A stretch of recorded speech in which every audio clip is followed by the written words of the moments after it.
I yield 2.5 minutes to the gentlewoman from Florida, Ms. Cammack. Gentlelady is recognized. Thank you, Mr. Speaker. I rise in strong support of H.R. 497, the Freedom for Healthcare Workers Act.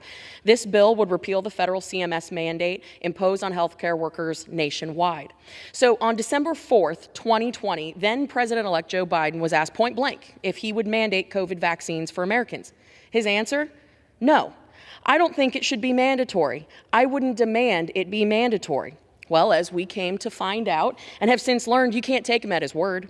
By September of 2021, the president's tone and position on vaccine mandates did a complete 180.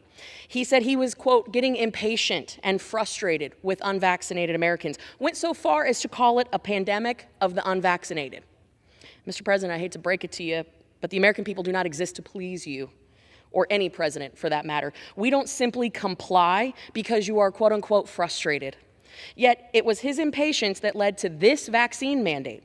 And I don't know about you, but I'm not sure where in the Constitution the government's powers over one's personal health decisions can be found. But apparently, those signs that we see so often, particularly outside the Supreme Court chambers in bold letters screaming, "My body, my choice," are only applicable when it is a certain political agenda. But what we do know is that the Biden administration's authoritarian COVID-19 vaccine mandate on our dedicated medical professionals is an absolute abuse of power. It is an attack on the personal freedoms of our frontline workers and has certainly unnecessarily exacerbated the healthcare workforce shortage. And this bears repeating. We are not anti-vaccine. We are anti-mandate. If you want the vaccine, great, take it. If you don't, don't. It shouldn't be mandated.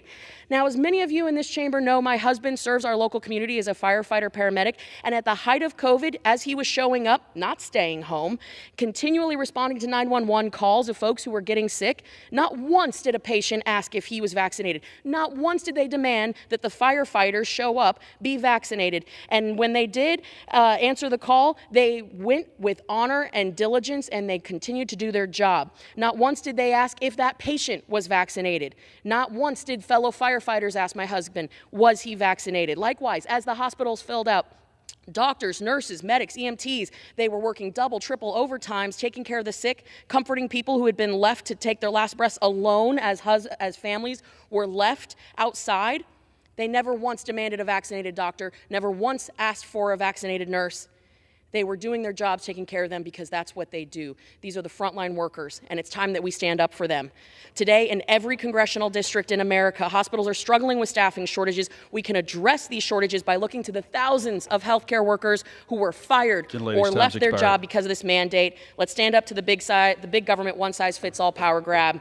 It's wrong. It ends today. I urge my colleagues to support this legislation, and Members I yield are directed to direct their comments to the chair. Gentleman from Indiana reserves. Gentleman